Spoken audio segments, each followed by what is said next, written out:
Good evening. This is our regular city council meeting. Calexico City Council, Calexico Redevelopment Accessory Agency, and Calexico Financing Authority. This meeting is being called to order. It is 6:41. Mayor Adriela Fernandez. Here. Mayor Pro Tem Rising is absent. Councilmember Pacheco. Here. Councilmember Garcia. Here. Councilmember Hodge. Here. We have quorum, Mayor. Okay. Pledge of Allegiance. Councilman Pacheco. Ready, begin. I pledge allegiance to the flag of the United States of America and to the republic for which it stands, one nation, under God, indivisible, with liberty and justice for all. Our mission statement, Councilman Hodge. Okay. Together, we pledge to provide effective and efficient services in a courteous and respectful manner to improve the quality of our life and our unique border community, Viva Calexico.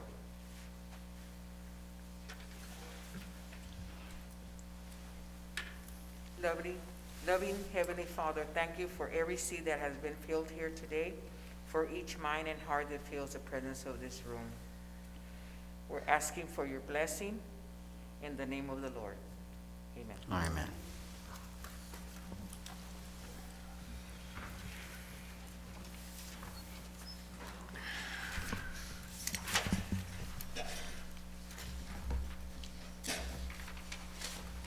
Closed session announcement. Thank you.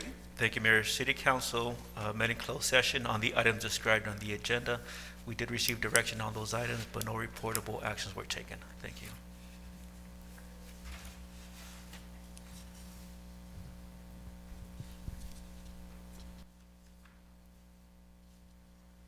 Approval of the agenda.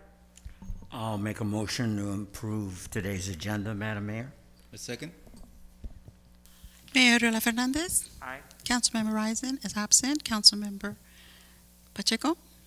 Aye. Councilmember Garcia. Aye. Councilmember Hodge. Aye. Motion passes 4-1. Thank you.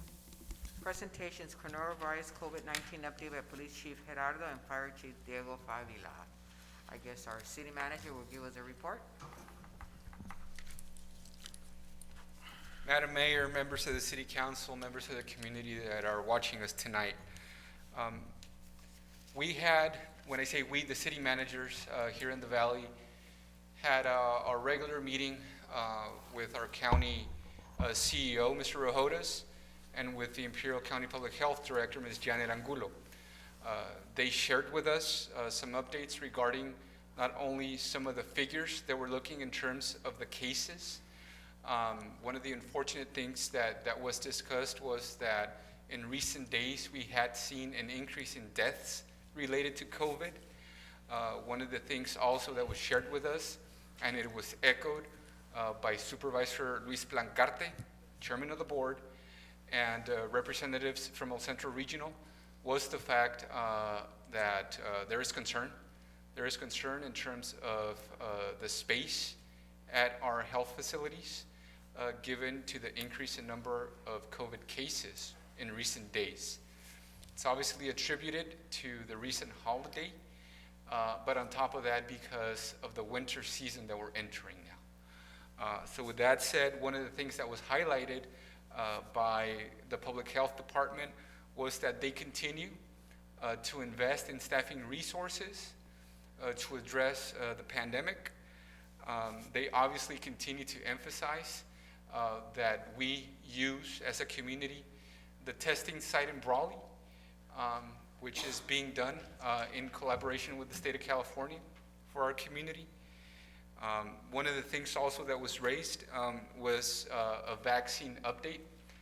We've been reading in the media, in local periodicals, that there is going to be, in the very near future meaning this month, in the latter part of this month, the availability of some of the initial vaccines pertaining to COVID-19. There is a first shipment that's expected to come to Imperial Valley later on this month.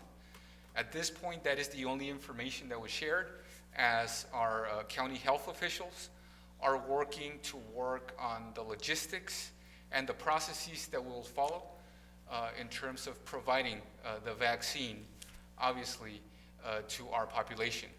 Part of that work is obviously going to be who is first that's going to be served with this opportunity. With that said, I see that County Supervisor for Calexico, Mr. Jesus Escobar, is here with us. I'm not sure, Supervisor, if you wish to add anything to what I mentioned.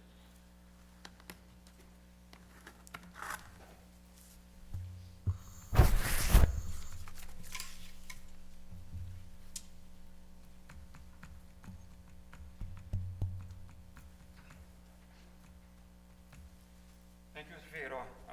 I don't have good news to share, and you covered most of the items. The one area of good news is the vaccine. If you've been following the vaccine, obviously we will be getting, first of all, I apologize. Good evening, Mr. Pacheco, Mayor, Mr. Hodge, Mr. Garcia. If you've been following the vaccine, we were thinking that the initial run would be somewhere in the neighborhood of January, February, and then mass thereafter. The fact that we are actually in December and we're going to get a small batch of them, and then in January, another small batch is always a step in the right direction. What I'm more worried about is what I call the four-headed monster, which is Thanksgiving, Christmas parties, posadas, the actual Christmas holiday, and the New Year's holiday. That's our four-headed monster, the way I'm kind of describing it. Why? Because we continue to step on our own toes. Even though we are advocating to wear face coverings, we are advocating to avoid social gatherings, it's almost like if we're acting the opposite way. We're continuing to gather in social settings, and obviously that's triggering the spikes in the numbers that we continue to see. Our positivity rate is for every 100 tests, there's a specific percentage of people that are positive. And in an ideal world, we'd be under 8, which means we could go on to the next level. Our positivity rate as of today is close to 30. California is close to 20, specifically 19 for California and 29 for Imperial County. We can do the math in how we're doing, which is we're not doing very good. So, I mean, I think it's important that we continue to stress to our family, to our friends, to our colleagues, to our loved ones, to everybody within our social circles, directly and indirectly, that we need to avoid these social gatherings. Again, we've only passed the first four-headed monster, first head of the four-headed monster. We still have 3 more to go, and our numbers are already spiking. Our hospital are nearing capacity. We thankfully have reopened IVC as an alternate care site. But again, we really need to stop the spread. That's the only way we're going to be able to get control of this. And again, the numbers don't lie. And things aren't getting better, they're getting a lot worse, or they're getting worse by the day. So we need to be extremely careful, and we really need to push ourselves to be socially responsible when it comes to this, because we can preach to the choir, but at the end of the day, that's exactly what it is, preaching to the choir. We need to be socially responsible for our own actions and avoid the social gatherings. One of the other key areas also is to wear the mask. The mask is extremely important. Well, I mean, the mask it goes without question that whenever you're in a social setting, you should be wearing a mask. And I haven't seen personally an issue on the mask wearing. No. Where I do see an issue is on the social gathering. Social gathering. Because it's very easy for Mr. Pacheco and I, let's invite our families, let's get together for a carne asada. All of a sudden it's 15, 20 people. 2 weeks down the road, we've got 5 positive cases. A month down the road, 1 case is in ICU. God forbid, one of those cases passes away. Yeah. So that's what we need to be careful about. Yes. And again, if we don't act responsibly ourselves, if we don't hold ourselves responsible or accountable, we're never going to stop this. I know. Has anything been discussed, I'm sorry, Madam Mayor. Anything been discussed about the businesses? I mean, we have some outside dining. We're in the color purple. Is that going to change soon, or are we holding off on that? As far as the limited, because we've been very limited from day one. I mean, when this pandemic fully hit us in March of 2020, March of this year, we were basically one of the worst counties Yes. from a numbers perspective. across California. So a lot of people have asked me that question, and it's interesting because they ask me, well, I've heard that Riverside County is closing, or I've heard that San Diego County is closing. LA. What's going to happen to Imperial County? And my direct response is, we're already closed. I mean, we haven't opened. I mean, you look at the gyms of the world, you look at general businesses, and it's a very limited number and in a very limited percentage that are open and that are open for business. If you figure that if it's 10, we're fully operational, they've been at 2. Restaurants, a perfect example. With our weather, obviously the summer was a non-starter because nobody wants to dine in 100-degree weather. So it's only barely starting. Is it going to continue? That's a loaded question, unfortunately, but our numbers are not tending in the right direction for obvious reasons. And at the end of the day, is it safer to dine outside? Yes. Is it 100% safe? Absolutely not. So will we continue in that sphere of influence? I don't know. I couldn't answer that question. And again, it's driven from the state. And given our numbers, it's hard to fight what the state tells us because, again, if you look at just the positivity rate, just one number alone, 19% state, 29% Imperial County. So, I mean, I feel for businesses. I've been an advocate for businesses. You and I have been colleagues for a while now. You know how much I've been an advocate for economic development and job creation and to trying to protect our businesses as much as possible. But again, the numbers don't lie. No, And it's very no. challenging for us to open more when these numbers are the way they are. Personally, I think we just have to bite the bullet and follow guidelines, strict guidelines. And over a matter of time, things will get better. But we're not doing it like you say, especially with social gatherings. Yes, as what I understand, as I heard it in the radio or in the news, that are like teenagers or young adults are the ones that are going out and partying, and they're the ones that are catching the virus. They're coming back home, but you see, they're not showing any symptoms. You know, They're asymptomatic. They're just carriers, you per se, and they're the ones that are bringing it home to the elderlies and to the family. So we have to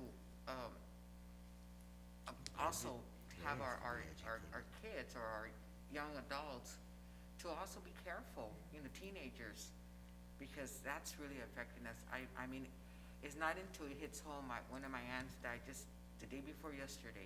She lived in Hobio, and she died. She was one of the 4 people that died in El Centro, and it's heartbreaking when it hits home. Morris left because his best friend passed on. So, not until it hits home that you really realize the importance of being safe. It's really, really, we cannot express to the public the safety measures that we have to take. And I know that we're bored, there's a lot of depression, anxiety, but there's help out there for people that are going through these, with their anxiety and with, depression and everything, but. And I think if we would have done it, Mayor, if we would have done it the right way from day From the one. start. Yeah. And the right way, I mean, being very conscious about social gatherings, being very conscious about wearing a mask. I mean, this is good model. a virus that, I'm 47, we've never lived this. This is something completely new to us. Even the SARS virus of 2008 or 9, plus or minus, didn't even come close to this. The swine, no, it wasn't swine flu, it was the bird flu. The bird flu virus. Didn't even touch this as far as the financial and health ramifications that this has left upon our country and our world. Our community is just, it's completely different. So it's something that we are living with and experiencing on a day-by-day basis. But I completely agree with you. My father-in-law is in ICU right now because of COVID. So until it hits home, is that when you have to react. Unfortunately for some people, it's a distant home. And they think, oh, well, he was older. Oh, well, he had health problems. Oh, well, she was already sick. So there's always excuses for us to continue with the social gathering, which is, in my personal opinion, by far the driver of what our numbers are looking at right now at the local level and at every level whatsoever. Look at the Thanksgiving holiday. Yeah. Look at the number of people that traveled. They Travel. said, you know what, forget COVID, I'm gonna travel. I'm gonna go on vacation, I'm gonna go visit family, I'm gonna do whatever I need to do because it's Thanksgiving. And you saw that at the local level in Calexico as well. So again, Are we we need to be socially enforcing- responsible. Excuse me, are they enforcing the curfew or not? It's not necessarily that they're enforcing the curfew. The curfew is basically a recommendation Okay. from the state to us. But it's very hard to enforce specifically because why? And I'll take Calexico as an example. We have a limited public safety workforce. We all know that. Yeah. We're challenged because of a lack of funding. At the county, it's the same thing. The sheriff's office is understaffed, so they're challenged as well. And this is across the board. This isn't just affecting Calexico and Imperial County. This is across the board as far as the funding is concerned. So it poses challenges in effectively monitoring this curfew. So again, it's almost like we want to do it, but how can we do it? And at the end of the day, we go back to square one as far as, are we being socially responsible when it comes to this problem, to this pandemic? And honestly, the answer in large form is no. Yes. Well, thank you. We're divided on it. So I'm sorry I didn't bring good news, other than the vaccine, which still shows a lot of signs of hope, and hopefully, as that develops, hopefully we'll be able to get that vaccine as soon as possible. Question, is there a chance or talks of funding for, just having a testing site here in Calexico, like we had them, We have testing sites in Calexico and in Imperial and in Brawley. Again, one of the issues now is that we were a focal point, and that's why there was a lot of help given to us. Now, unfortunately, California overall is suffering. Now, to that extent, we still have Brawley. We are still advocating for more sites, and we also have the alternate care facility at IBC, which can house technically 100 patients, plus or minus. So that's huge. So again, it's an additional avenue besides El Centro Regional Medical Center and Pioneers. So we do have options, but again, we're trying to not necessarily have to use those options, but it's getting to a point where they're going to have to be used. So the options are there. The problem is, again, being socially responsible. But there is no testing in Calexico at this time. No, there is no government testing in Calexico. Yeah, there Dr. isn't. Ro's actively testing. Okay. So there's a couple of doctors here locally that are Practices, testing. private practice. But this is a testing site where if you're uninsured or underinsured, Yeah, that's the what we state need. will pick up the bill. Okay. yes. And in this case, this is what we had in Calexico at the community center for several months.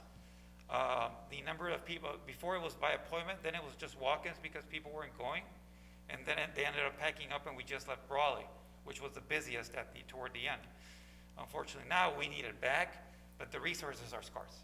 So that's the challenge. That's the challenge. Well, thank you so Thank much you. for your report.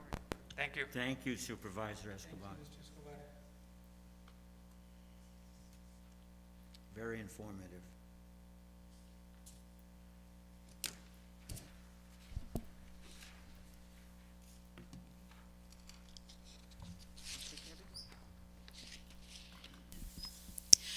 These proceedings may be viewed on the City of Calexico website at www.calexico.ca.gov the Friday following the City Council meeting.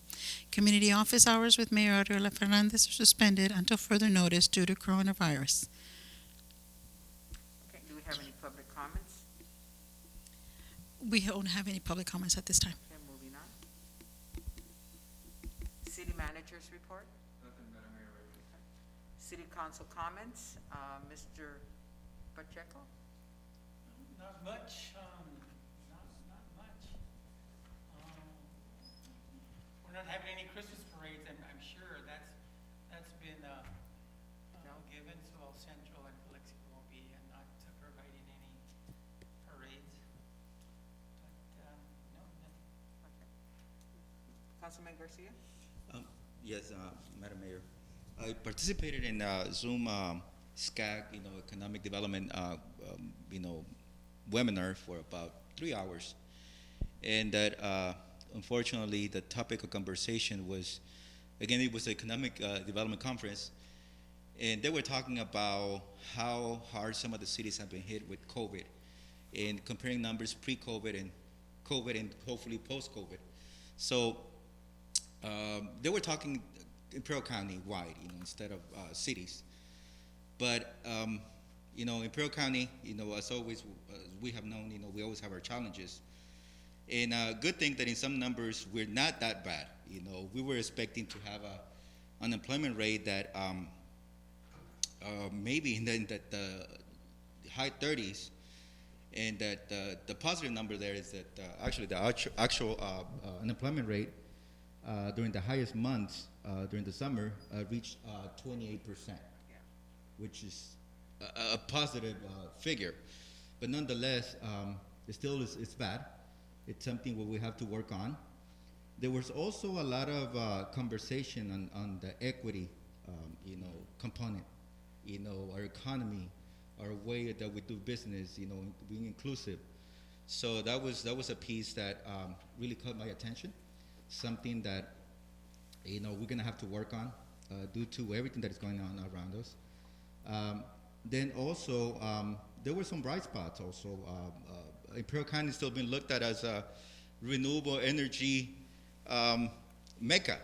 Which I probably disagree on that. In that, even though that the person that was providing this stats, is an economist, but again, this is some of the data that you see, and that sometimes I challenge sometimes, based on what we see here, the ones that we live here and go out and talk to businesses.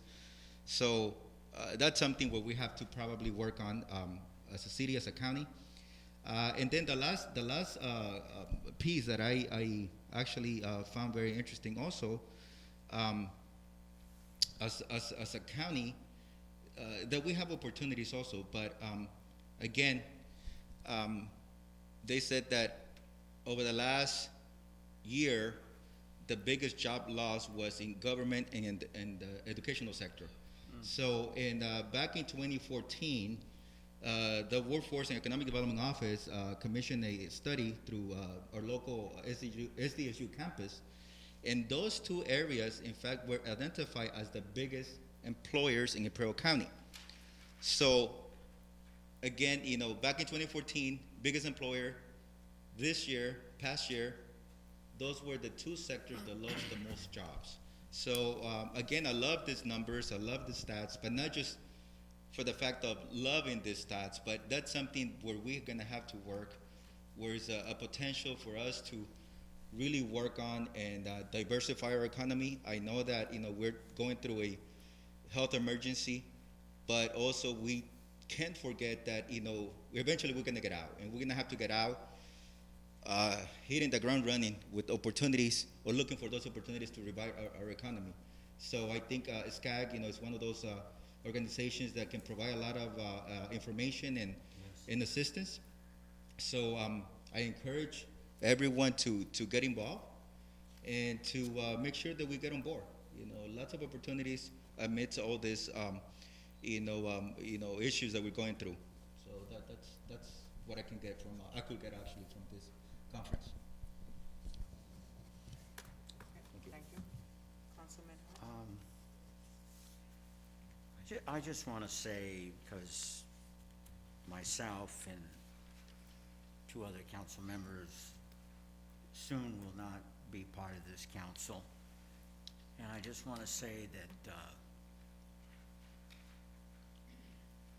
I respect this council. I personally believe, and I think that evidence backs me up, that this has been one of the best councils that we have had in a long time, as far as fruition, accomplishment, direction. And of course, it's led by a great administrative team and staff. We have faced crises and we have overcome them. But I think the public needs to understand, if I may pat ourselves on the back, that many things we have planted seeds already, and as the majority of us leave, those seeds will take root and come to fruition in the later council. But I want people to know that it was due to our hard work and diligence that many things that are going to come to fruition was started with this council. And so I have the highest respect. I think this has been an excellent city council. And I thank everybody for their support. That's all I want to say on that. Thank you so much, Councilman Hutchins. Yes, we have come a long way. We have worked together, and I guess we just have to move forward. Okay, what I have to report is Imperial Regional Detention Center gave out turkeys to 30 families in our community Oh, nice. last Tuesday, along with the Resource Center of Mrs. Armendariz, and I was able to participate in that. It was a good event. And also, the same day, there was entrega de libros de texto from the Mexican consulate. They gave out to our library books. It's very interesting. It's books of Mexico, school books that are given to our library so we could give out to our migrant children. So it was very also a very interesting event, and the Mexican consulate was there, of course, and it was a very nice event. Also, I went on Zoom, Imperial Regional Detention Center. They gave us an update with local leaders yesterday and give us information on what the progress is and what they do for our community. Other than that, all I could say is I want to thank my colleagues, my councilmen that are most likely will not be with me next meeting. Right? I think you're still going to be here, aren't they, We'll Miguel? have a little Or- participation. Yeah, and but I do want to thank you for all your hard work that you have done. May I ask then, there's a possibility we will not be together then next time? It's all dependent on obviously certification, and also at the same time, it's in the works right now, given other factors that we need to consider. Well, I don't want to repeat myself, but then I would like to say thank you to everyone. Yes. It was lots of fun. It was a nice ride, and I'm going to miss each and every one of you. And it's been a joy and an honor to be part of this here in Calexico, the City Council. That's what I want to say, just in case we're not here next time. Thank you. Mr. Supervisor Escobar would like to come up and. Thank you.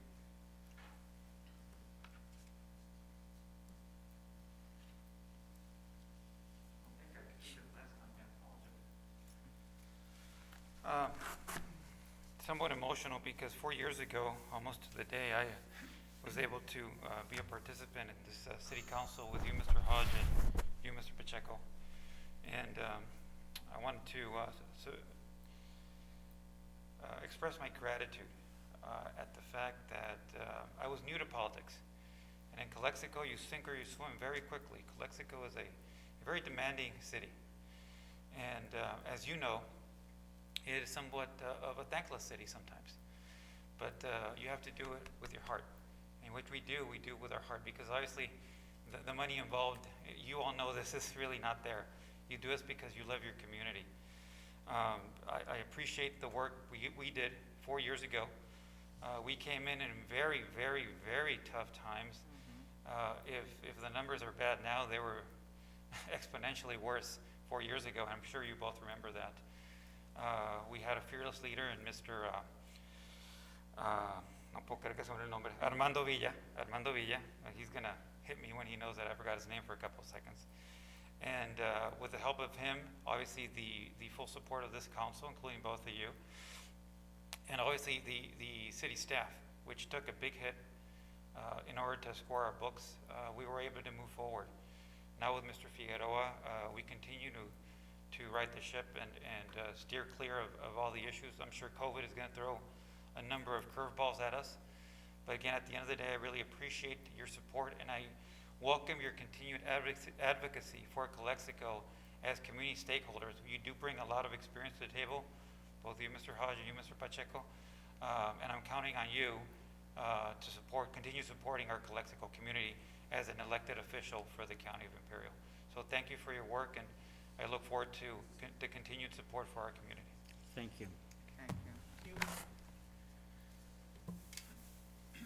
Okay, moving on to consent agenda. Oh, okay, we have one item. Madam Mayor, I'd like to make a motion to approve item number 5 under consent agenda. Do I have a second? Second. Mayor Adriana Fernandez. Aye. Mayor Pro Tem Risen is absent. Councilmember Pacheco. Councilmember Garcia. Aye.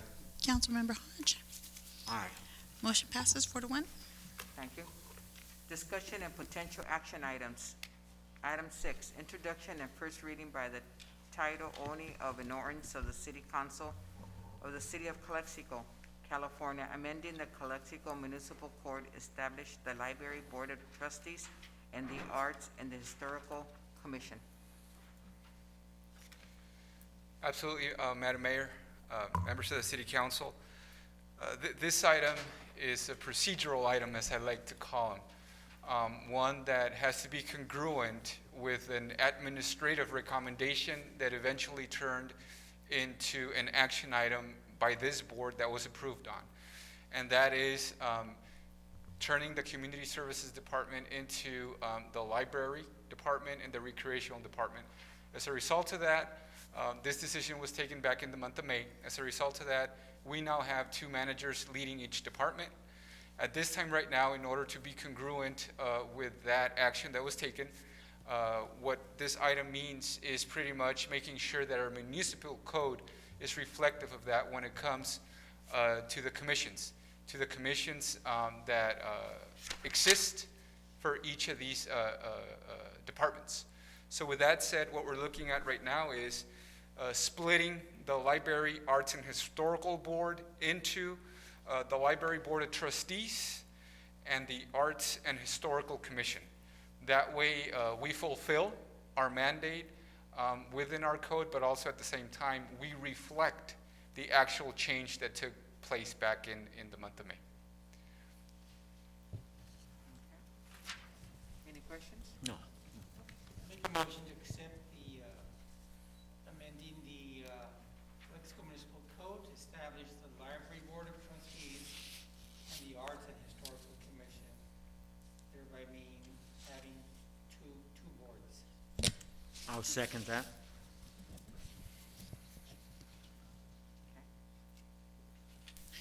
Mayor Adriana Fernandez. Aye. Mayor Pro Tem Risen is absent. Councilmember Pacheco. Aye. Councilmember Garcia. Aye. Councilmember Hodge. Aye. Motion passes unanimously. Moving on to item 7, approve and authorize the city manager to sign the enclosed sublease agreement with the Calexico Arts Council. Absolutely, Madam Mayor. This item is one in particular that Ms. Norma Gerardo, our recreation manager, is involved in on a daily basis. Why? Because she works very closely with the Calexico Arts Council. The Calexico Arts Council, as we know, is a local nonprofit that for years has been a great partner to provide basic community opportunities in the form of the arts here in the city of Calexico. As a result of that, this sublease that we bring for you today for your consideration considers obviously taking and elevating that partnership to a higher level, one that can result in more opportunities for our community. One of the things that we're looking at is wanting to make sure that we have a binding agreement for which the Calexico Arts Council is fully behind and in complete support where we can actually share the Cultural Arts Center to a point where they can actually have certain activities, use some of the office space for them to write their grant applications, which at this point is one of the main sources of revenue for the program that they offer. So with that in mind, we already had the opportunity to sit down with Ms. Carmen Durazo and with another member of the Calexico Arts Council, which is Mr. Jimmy Duron. Ms. Gerardo and I discussed at length the elements that make up this sublease agreement, and at this point, both the city administration and, in this case, the Calexico Arts Council are supportive of bringing this to your attention. Okay. Any questions? No, just to comment that Calexico Arts Council is an extremely important co-partner with the Arts Commission, and they collaborate very well, and looking forward to the future of having cultural events and shows and so forth. Mayor, I have a comment for this item. Excuse me? I have a comment for this item. Okay. The comment is from Ms. Carmen Durazo. She says the Calexico Arts Council was founded in 2004 and financially supports the arts and the Cultural Arts Center.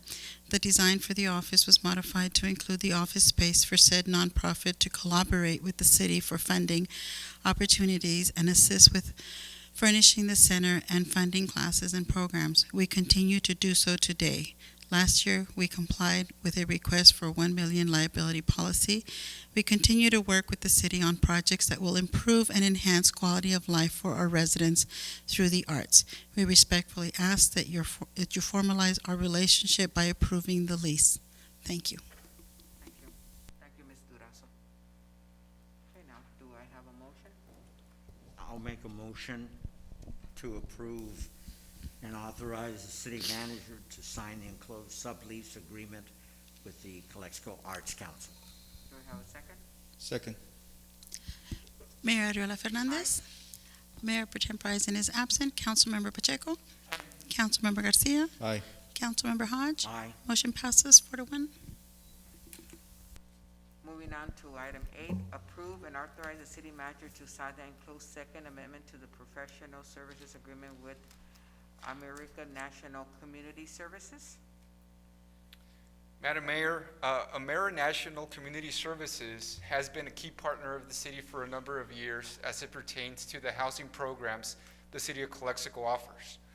With that in mind, some of the services that Amera National provides to our loan portfolio here at the city of Calexico includes the oversight of property taxes, the collection of payments to the loans that were issued to members of our community, both for the first-time home buyer program and also for the home rehabilitation program. In addition to that, they provide insurance monitoring. These services are key so we can not only comply with the purpose for which the city receives monies from the Housing and Community Development Department, but also at the same time, it allows us to have an inventory of all of our loans that we can easily access and provide reports to the state of California. As a result of that, in February of this year, I brought a similar item in which I was seeking council approval to extend their services up to December of 2020, which is this year. So this contract is a few weeks from expiring.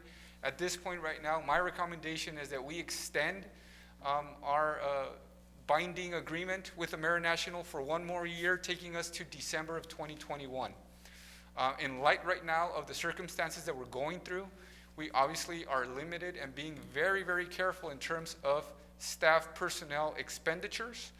So at this point, I recommend that in order to maintain the conservative fiscal approach that Ms. Lovatos and I have been recommending, that we extend the services for one more year. I want to say that this is nothing tied to general fund. Okay. This specifically gets paid out of the program income that we receive from the loans that we've offered. Any questions? Motion that we approve and and authorize city manager to sign the enclosed second agreement to the professional services agreement with Ameri National Community Services. I'll second that, Madam Mayor. Mayor Adriana Fernandez. Aye. Councilor, Mayor Pro Tem President is absent. Councilmember Pacheco. Aye. Councilmember Garcia. Aye. Councilmember Hodge. Aye. Motion passes 4-1. Moving on to item 9, approval of the resolution adopting a city council policy regarding the use of electronic and digital signatures for the city business. This item is similar in the essence of other items that I've brought to your attention in recent meetings. Some of the things that we bring forward, for example, having a resolution that authorizes us as administration to use electronic and digital signatures, goes along the lines of making sure that we're being efficient in the way we operate our city. Along with that, it's needless to say, but obviously right now, with the situation that we're going through with COVID-19, this is a practice that everybody is going to. It makes life easier for all of us, especially our city clerk that has to secure signatures once items or contracts are executed. Also at the same time, it creates the opportunity for us to freely be able to use this as an opportunity to conduct business. Obviously, this is going to memorialize the ability for us to do it. If this resolution gets adopted, I want to credit our city clerk, Ms. Garcia, for always making sure that these types of things that are just going to make us be more effective come to your attention. I have a question, or questions, suggestions. This is great. I think this is something that, aside from COVID, should have been done, a long time ago, but I'm glad that it's here now. So I completely support. Now, as far as our forms that, for permits, for doing business with the city, how much of documentation that we have available physically is available on the website that can be done online, and maybe just put in this digital signature where they can just submit the whole application or documentation online? How much is that is available, or is there something available right now? I'll give you an example, Councilman Garcia. When I came here in 2017, some of the digital documents that we were offering for people to download and print were copies of the copy of the copy of the scanned document. It really looked bad, to say the least. We've been working a lot, given that we have a lot of things that we need to update, but we've been working on that matter particular. Specifically, I want to point to the development services side of our business, right? Because that's where we deal a lot with investors, developers, and sometimes having professional-looking documents is really going to go a long ways, right? It's the standard, to say the least. So on that end, I can tell you that we've really done a lot of change when it comes to updating our electronic files. I also understand that HR has been doing the same when it comes to the business license. I'll throw out another example, which falls on the finance department. We've also made a lot of strides when it comes to what we offer. I'm going to be upfront with you, like I've always am, in terms of sharing with our community that we're not there yet. We still have a significant room to improve, but I can tell you that, one, it's something on our radar. It's something that we already started to work on, and we're going to continue to improve where we get to the point in which maybe a lot of these forms can be automatically be filled in as soon as they're downloaded by third parties that wish to do business with us, where they can easily never print the document, simply also use an electronic signature and just click the send button in an email to us. So we are aware, and we're making significant progress. Yeah, so that's something that I would like to see also. I know that we're short-staffed, but every time you go to a website, or some of the websites, that they have a virtual assistant. Pretty much FAQ. You'll type in some keywords, and it takes you automatically to hopefully you answer, to your question without you contacting someone physically, right, or taking the time away from someone. So something like that. I know that takes money, takes time, but I think it will be a great investment, and I'm getting some looks, that, I mean, it's something to wish for, but I think it's more than a wish, it's something that we need to have. Again, due to the current conditions, the minimum contact that we can have, but again, the maximum amount of, assistance that we can provide, through a distance service, through a digital service, through a computer service. And I know that was another issue that we found out, that we knew, but we didn't know that how far we were behind in technology on the digital divide. So that's something that I'm gonna challenge all of us to work on that, because not just for our citizens, but I think we need to move on to the next, century in that. So, again, a challenge, we need to work on that, and let's do it, so. If no other questions, I move to approve this resolution, adopting a city council policy regarding the use of electronic and digital signatures for city business. I'll second that, Madam Mayor. Mayor Adriela Fernandez. Aye. Mayor Pro Tem President is absent. Councilmember Pacheco. Aye. Councilmember Garcia. Aye. Councilmember Hodge. Aye. Motion passes 4-1. Thank you. Now, do we have any future agenda items, Mr. Pacheco? No. No, I just want to wish my daughter happy birthday. Today's her birthday. Gonna miss that. Happy birthday. Yep, thank you. I'll let her know. And, well, I think we will be here in a couple of weeks, and then we'll say our last hurrah or our last buys, but we'll be here for that. Mr. Garcia? No future agenda items, but I do want to thank, the city employees and everybody that made it happen. I'm glad to see that the lights at, Nosotros Park are on, starting at, 5 o'clock at Fields and 5:10 on the parking lot. So I timed them already. So I can see the people are walking. I talked to a couple of young men that were playing ball, over the weekend. I asked them, hey, how often do you use this park? Because this is our first time, because before we used to go to Rodriguez Park, but now that we saw the lights, we came here. In fact, we live around the neighborhood, and it was just great, to see them. And again, we need to kind of like not gather, but it was just two of them playing ball and trying just to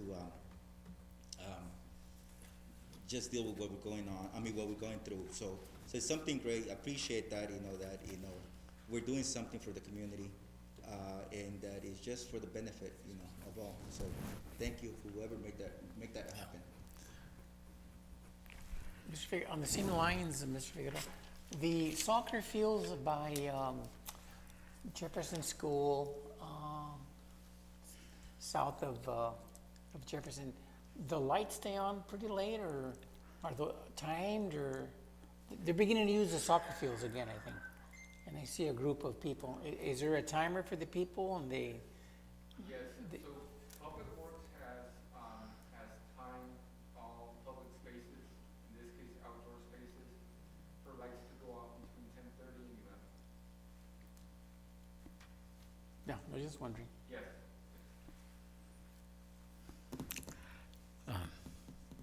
Okay. In 2016, I believe that was the year, or prior to that, my first term, I can't remember correctly, but I had advocated for a senior citizens commission. I know for sure that I stated what purpose I wanted it for and direction for it to go. And it has evolved into something that is very important, senior citizens and recreation and health issues. But I'd like to look at the ordinance, and then I'd like to see if we can amend it, because my purpose of the Senior Citizens Commission, and these are generalities, and we can work on the specifics, was to either they individually come in, or our representative comes in from different agencies, and we listen help them with their concerns, senior citizens, that the city can appropriately address, like maybe some health issues or transportation or who do I see for this or where do I go? Now, I know we offer services generally, but I think that I think it's important that we discriminate in a positive way and we focus and help senior citizens. We can also serve as a resource center for services, help them network with important entities and appropriate entities and agencies, whatever their specific concerns are. So I'm asking if we look at the old ordinance and if we can bring it to a council meeting for amendment to include these areas, which I originally had wanted, and for discussion and possible action.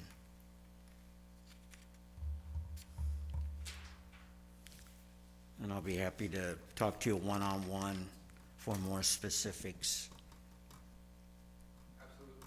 Okay. Okay, well, I don't have anything. Okay. Okay, so I guess, Be safe. be Yes. safe. No Everybody be pachangas. safe. Yeah. And, thank you so much. Okay. It is, the meeting is 7:34. This meeting is adjourned.